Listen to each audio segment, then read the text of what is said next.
ಗಾಯಗಳನ್ನೊಳಗೊಂಡ cricket ಪ್ರೇರಿತ ಕ್ರೀಡಾ ಚಟುವಟಿಕೆ ಉತ್ತೇಜಿಸುವ ನಿಟ್ಟಿನಲ್ಲಿ ತೊಡಗಿಕೊಂಡಿರುವ ಕರ್ನಾಟಕ ಸಾಫ್ಟ್ಬಾಲ್ ಪ್ರೀಮಿಯರ್ ಲೀಗ್ ಕೆಎಸ್ಪಿಎಲ್ ರಾಜ್ಯದಲ್ಲಿ ಇದೀಗ 2ನೇ ಆವೃತ್ತಿಯ ಕ್ರೀಡಾಕೂಟಕ್ಕೆ ಸಜ್ಜಾಗಿದೆ. ನವೆಂಬರ್ 1 ರಿಂದ 29ರವರೆಗೆ ಇಡೀ ತಿಂಗಳು ಕ್ರೀಡೆಯಲ್ಲಿ ತನ್ನ ಕನ್ನಡದ ಕಂಪನ್ನು ಪಸರಿಸಲು ಸಿದ್ಧತೆಗಳು ನಡೆಯುತ್ತಿವೆ. ನಗರದ ಎಪಿಎಸ್ ಕ್ರೀಡಾಂಗಣದಲ್ಲಿ ಪಂದ್ಯಗಳು ಆಯೋಜನೆಗೊಂಡಿದ್ದು, ಸ್ಥಳೀಯ ಕ್ರೀಡಾ ಪ್ರತಿಭೆಗಳಿಗೆ ಈ ಕ್ರೀಡಾಕೂಟ ಉಜ್ವಲ ಅವಕಾಶ ಕಲ್ಪಿಸುತ್ತಿದ್ದು, ಐಕಾನ್ ಆಟಗಾರರನ್ನು ಅಕ್ಟೋಬರ್ನಲ್ಲಿ ಹರಾಜು ಮೂಲಕ ಆಯ್ಕೆ ಮಾಡಿಕೊಳ್ಳಲಾಗುತ್ತಿದೆ. ಕೊಡಿಗೆಹಳ್ಳಿ ಗೇಟ್ನ ಹಯಾತ್ ಹೋಟೆಲ್ನಲ್ಲಿ ಕರ್ನಾಟಕ ಸಾಫ್ಟ್ಬಾಲ್ ಪ್ರೀಮಿಯರ್ ಲೀಗ್ ಕೆಎಸ್ಪಿಎಲ್ ಜರ್ಸಿಯನ್ನು ವಿಧಾನ ಪರಿಷತ್ ಸದಸ್ಯರಾದ ಟಿಎಸ್ ಶರವಣ, ಐಎಎಸ್ ಅಧಿಕಾರಿಗಳ ಸಂಘದ ಅಧ್ಯಕ್ಷ ಅನಿಲ್ ಕುಮಾರ್, ಕನ್ನಡದ ಸೆಲೆಬ್ರಿಟಿಗಳಾದ ಶಶಿಕುಮಾರ್, ಮಾನ್ವಿತಾ, ರೇಷ್ಮಾ ನಾಣಯ್ಯ, ಪ್ರೀತಿಗೌಡ, ಪೃಥ್ವಿ ಅಂಬರ್, ಸಾತ್ವಿಕ, ಬೃಂದಾ ಆಚಾರ್, ಕೆಎಸ್ಪಿಎಲ್ ಅಧ್ಯಕ್ಷ ಗಂಗಾಧರ ರಾಜು, ಪ್ರಧಾನ ಕಾರ್ಯದರ್ಶಿ ರಘು ಅವರು ಜರ್ಸಿ ಬಿಡುಗಡೆ ಮಾಡಿದರು. ಕೆಎಸ್ಪಿಎಲ್ 2 ಕರ್ನಾಟಕದ ಕ್ರಿಕೆಟ್ ಸಮರ. ಡಾಕ್ಟರ್ ಶಿವರಾಜ್ ಕುಮಾರ್ ಅವರು ನಮ್ಮ ಬ್ರ್ಯಾಂಡ್ ಅಂಬಾಸಿಡರ್ ಇದ್ದಾರೆ ಈ ವರ್ಷ. ಇವತ್ತಿನ ಸಾಫ್ಟ್ ಬಾಲ್ ಕ್ರಿಕೆಟ್ ಅಂದರೆ ನಮ್ಮ ಹುಡುಗರು ಏನು ಟೆನ್ನಿಸ್ ಬಾಲ್ ಕ್ರಿಕೆಟ್, ಗಲ್ಲಿ ಕ್ರಿಕೆಟ್ ಆಡ್ತಾ ಇದ್ದಾರೆ. ಈ ಒಂದು ಕ್ರಿಕೆಟ್ನ ಇಂಟರ್ನ್ಯಾಷನಲ್ ಮಟ್ಟಕ್ಕೆ ತೊಗೊಂಡೋಗಬೇಕು. ಇದರಲ್ಲಿ ವರ್ಲ್ಡ್ ಕಪ್ ನಡೆಸಬೇಕು. ಏನಿವತ್ತು ಮಿಡಲ್ ಕ್ಲಾಸ್ ಜನ ಬರೀ ಆಡಿಯನ್ಸ್ ಆಗಿದ್ದಾರೆ, ತುಂಬ ಟ್ಯಾಲೆಂಟ್ ಇದೆ ಅವರಿಗೆ ಒಂದು ಸ್ಟೇಜ್ ಸಿಗಬೇಕು, ಅವ್ರಿಗೆ ಒಂದು ಪ್ಲ್ಯಾಟ್ಫಾರ್ಮ್ ಕ್ರಿಯೇಟ್ ಆಗಬೇಕು ಅಂತೇಳಿ ನಾವು ಈ ಒಂದು ಸಂಸ್ಥೆನ ಕಟ್ಟಿದ್ದೀವಿ. ದೇವ್ರ ದಯೆಯಿಂದ ಹೋದ ವರ್ಷ ನಮ್ಮ KSPL 1 was A grand success. ಈಗ KSPL 2 ಹಾಗೂ ನಮ್ಮ IACL ಹಾಗೂ 2028ರಲ್ಲಿ ವರ್ಲ್ಡ್ ಕಪ್ ಕೂಡ ಅನೌನ್ಸ್ ಮಾಡಿದ್ದೀವಿ. ಪ್ರತಿಯೊಂದು ದೇವ್ರ ದಯೆಯಿಂದ ಚೆನ್ನಾಗಿ ನಡೀತಾ ಇದೆ.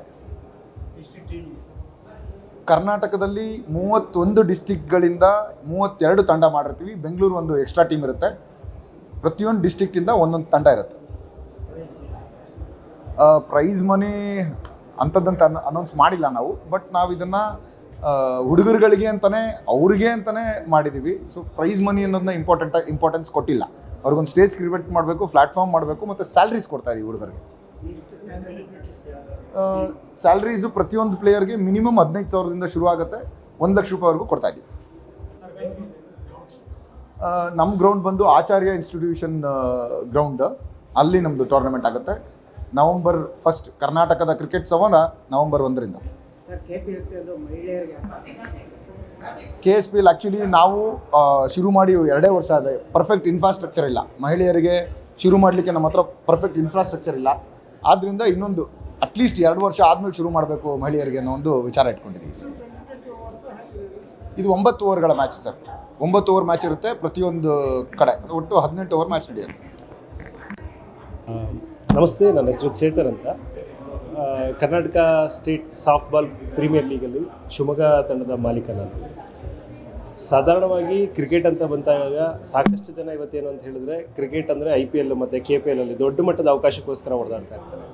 ಬಟ್ ಆ ಅವಕಾಶ ನೋಡೋಂಥ ಎಷ್ಟೋ ಜನ ಹುಡುಗರು ಪ್ರತಿ ವರ್ಷ ನಾನು ಆಡ್ಬೋದು ಅಂತ ಕನಸನ್ನಷ್ಟೇ ಕಟ್ಬೋದು ಬಿಟ್ಟರೆ, ಬಟ್ ಅಲ್ಲಿ ಆಡೋದಕ್ಕೆ ಅವ್ರ ಕೈಲಿ ಅಫೋರ್ಡಬಲ್ ಆಗಲ್ಲ. ಅಂತಹ ಯಾರ್ಯಾರೆಲ್ಲ ಕನಸು ಕಟ್ಟಿದ್ದಾರೆ ಸಾವಿರಾರು ಜನ ಹುಡುಗರು, ಅವರಿಗೆ ಒಂದು ಅವಕಾಶವನ್ನು ಮಾಡಿಕೊಡೋದಕ್ಕೆ ಪ್ರತಿ ವರ್ಷ ಹೊಸ ಯುವಕರನ್ನ ಇಷ್ಟು ದೊಡ್ಡ ವೇದಿಕೆಯಲ್ಲಿ ತಂದು ರಾಷ್ಟ್ರ ಮಟ್ಟದಲ್ಲಿ ಅವ್ರನ್ನ ಗುರುತಿಸೋದಕ್ಕೆ ಮಾಡಿದ್ದೇನೆ KSPL. ಈ ಒಂದು ಅವಕಾಶ ಕಳೆದ ವರ್ಷ ಸುಮಾರು 8 ಮಿಲಿಯನ್ಗಿಂತ ಹೆಚ್ಚಿನ ಜನ ನೋಡಿದ್ರು ನಮಗೆ. ಈ ವರ್ಷ ಟ್ರಯಲ್ಸಲ್ಲಿ ಬಂದಿರೋಂಥ ಹುಡುಗರುಗಳನ್ನೇ ನೋಡಿದಾಗಲೇ ನಮ್ಗೆ ಅನ್ನಿಸ್ತಾ ಇದೆ ಇನ್ನೂ ದೊಡ್ಡ ಮಟ್ಟಕ್ಕೆ ಇದು ಬ್ಲಾಸ್ಟ್ ಆಗುತ್ತೆ KSPL ಅಂತ. ಹಾಗೆಯೇ ದೊಡ್ಡ ಬ್ರ್ಯಾಂಡ್ಗಳು ನಮ್ಮ ಜೊತೆ ಬರೋದಕ್ಕೆ ತಯಾರಾಗಿದ್ದಾರೆ. ಹಾಗಾಗಿ ಮುಂದಿನ ದಿನದಲ್ಲಿ ನಾವು ಭಾಳ ಕ್ರಿಕೆಟಲ್ಲಿ ಒಂದು ದೊಡ್ಡ ಭವಿಷ್ಯವನ್ನು ಕಟ್ಟೋದಕ್ಕೆ ಹೊರಟಿದ್ದೀವಿ. ಇದಕ್ಕೆ ನಿಮ್ಮೆಲ್ಲರ ಸಹಕಾರ ಇರಲಿ ಅಂತ ನಾನು ಹೇಳೋದಕ್ಕೆ ಇಷ್ಟಪಡ್ತೀನಿ. ಸರ್, ರಘು ಅಂತೇಳಿ, ನಾನು ಜನರಲ್ ಸೆಕ್ರೆಟರಿ KSPL ಬೋರ್ಡಲ್ಲಿ. ಸೊ ನಾನು ತುಮಕೂರು ಟೈಟನ್ಸ್ ಟೀಮ್ ಕೂಡ ಓನರ್ ಆಗಿದ್ದೀನಿ. ಸೊ ಈಗ ಏನು ನಾವು ಇವತ್ತು ಪ್ರೋಗ್ರಾಮ್ ಮಾಡ್ತಾಯಿದ್ದೀವಿ, ಅದು ಜರ್ಸಿ ಲಾಂಚ್ ಇವೆಂಟನ್ನು ಮಾಡ್ತಾಯಿದ್ದೀವಿ. ಎಲ್ಲ 32 ಟೀಮ್ಗಳೇನಿದೆ ಅದರದ್ದು ಜರ್ಸಿ ಲಾಂಚ್ ಇವೆಂಟ್ ಇಟ್ಕೊಂಡಿದ್ದೀವಿ ಇವತ್ತು. ಹಾಗೆ ಟೀಮ್ ಟೈಸ್ ಕೂಡ ಆಗುತ್ತೆ, ಅಂದರೆ ಯಾವ್ಯಾವ ತಂಡ ಯಾವುದ್ರ ಮೇಲೆ ಭಾಗಿಯಾಗುತ್ತೆ ಅನ್ನೋದನ್ನು ಇವತ್ತು ಟೀಮ್ ಟೈಸ್ ಕೂಡ ಮಾಡ್ತಾಯಿದ್ದೀವಿ. ಅದ್ರ ಜೊತೆಗೆ ನಾವು 8 ಗುಂಪುಗಳನ್ನಾಗಿ ವಿಂಗಡಿಸಿದ್ದೀವಿ. ಅದನ್ನು ನಮ್ಮ ಕರ್ನಾಟಕದ ಇತಿಹಾಸ ಪ್ರಸಿದ್ಧ ಏನು ರಾಜರಿದ್ದಾರೆ ಆ ರಾಜರ ಹೆಸರಲ್ಲಿ ನಾವು 8 ಗುಂಪು ಮಾಡಿದ್ದೀವಿ. ಆ 8 ಗುಂಪಲ್ಲಿ ಲಕ್ಕಿ ಡ್ಯೂಪ್ ಮೂಲಕ ಎಲ್ಲ 32 ಟೀಮ್ನ ಒಂದೊಂದು ಗುಂಪಾಗಿ ವಿಂಗಡಿಸಿ ಟೀಮ್ ಟೈಸ್ನ ಮಾಡ್ತಾಯಿದ್ದೀವಿ ಸರ್. ಇದು ನವಂಬರ್ 1, ಯಾಕೆಂದರೆ ನಾವು ಮಾಡ್ತಾ ಇರೋದು ಕರ್ನಾಟಕದ ಕ್ರಿಕೆಟ್ ಸಮರ ಹಾಗೂ ನಮ್ಮ ಕರ್ನಾಟಕದ ಹಬ್ಬ ಕನ್ನಡ ರಾಜ್ಯೋತ್ಸವ ಇರುತ್ತೆ. ಸೊ ಹಾಗಾಗಿ ನವಂಬರ್ 1 ಶುರು ಮಾಡ್ತೀವಿ. 28 ದಿನಗಳ ಕಾಲ ಈ ಅದ್ದೂರಿ ಟೂರ್ನಮೆಂಟ್ ನಡೆಯುತ್ತೆ. ಅದರಲ್ಲಿ ಟೋಟಲ್ 64 ಮ್ಯಾಚಸ್ ನಡೆಯುತ್ತೆ ಸರ್. ಇದು ಆಚಾರ್ಯ ಗ್ರೌಂಡ್ಸ್ ಇದೆಯಲ್ಲ, ಅಲ್ಲಿ ನಡೆಯುತ್ತೆ. ಟಿಕೆಟ್ಸ್ ಏನಿಲ್ಲ ಸರ್, ಎಲ್ಲ ಫ್ರೀಯಾಗೇ ಕೊಡ್ತಾ ಇದ್ದೀವಿ. ಯಾಕೆಂದರೆ ನಾವು ಗ್ರಾಸ್ ರೂಟ್ ಪ್ಲೇಯರ್ಸ್ ಏನಿದ್ದಾರೆ ಅವ್ರಿಗೊಂದು ದೊಡ್ಡ ವೇದಿಕೆ ಕಲಿಸ್ಬೇಕು. ಹಾಗಾಗಿ ಜನ ನೋಡೋಕ್ಕೆ ಬರೋರಿಗೆ ನಾವು ಯಾವುದೇ ಥರ ಫೀಸ್ ಆಗಲಿ ಮತ್ತೊಂದಾಗಿ ಏನೂ ಮಾಡ್ತಾ ಇಲ್ಲ. ಸೊ ಎಲ್ಲರೂ ಬನ್ನಿ, ಒಂದು ಮ್ಯಾಚಸ್ನ ಏನು ನಡೆಯುತ್ತೆ ಬಂದು ಪ್ರೋತ್ಸಾಹಿಸಿ ಅಂತ ತಮ್ಮಲ್ಲಿ ಕೇಳ್ಕೊತಾ ಇದ್ದೀನಿ ಸರ್. ಎಲ್ರಿಗೂ ನಮಸ್ಕಾರ. ನಾನು ಪ್ರಾಚಿಗೌಡ ಅಂತ ಮಾತಾಡ್ತಾ ಇದ್ದೀನಿ. KSPL cricket second season start ಆಗ್ತಾ ಇದೆ. ತುಂಬ ಹೆಮ್ಮೆಯ ವಿಚಾರ ಏನಂತಂದರೆ, ಈ ಒಂದು ಕ್ರಿಕೆಟಲ್ಲಿ ಎಲ್ಲ ಗ್ರಾಮೀಣ ಪ್ರದೇಶದ ಯುವಕರೆಲ್ಲ ಈ ಕ್ರಿಕೆಟಲ್ಲಿ ಭಾಗವಹಿಸಿದ್ದಾರೆ. ಈ ಒಂದು ವಿಷಯನ ಕೇಳಿ ತುಂಬಾ ಖುಷಿಯಾಯಿತು. ಯಾಕಂತಂದರೆ ಗ್ರಾಮೀಣ ಮಟ್ಟದ ಯುವಕರಿಗೆ ತುಂಬಾ ಟ್ಯಾಲೆಂಟ್ ಇದೆ. ಆ ಟ್ಯಾಲೆಂಟ್ನ ಈ KPL ಅವರು ಮುಂದೆ ತಗೊಂಬಂದು ಇದು ಕ್ರಿಕೆಟ್ನ ಆಡಿಸ್ತಾ ಇದ್ದಾರೆ. ಈ ಒಂದು ಟೀಮ್ ಇನ್ನೂ 2ನೇ ಹಂತ ಅಲ್ಲ, 100 ಹಂತವನ್ನು ಇದು ಕ್ರಿಕೆಟ್ನ ಆಡಲಿ ಅಂಥೇಳಿ, ಇನ್ನೂ ಹೆಚ್ಚಿನ ಮಟ್ಟದಲ್ಲಿ ಸಕ್ಸಸ್ ಸಿಗಲಿ ಅಂಥೇಳಿ ನಾನು ಬಳ್ಳಾರಿ ಟೀಮ್ಗೆ ರಿಪ್ರೆಸೆಂಟ್ ಆಗಿ ಬಂದಿದ್ದೀನಿ. ಬಳ್ಳಾರಿ ಟೀಮ್ನ ವಿನ್ ಆಗಲಿ ಅಂತೇಳಿ ಕೇಳ್ಕೊತೀನಿ. ಎಲ್ರಿಗೂ ನಮಸ್ಕಾರ.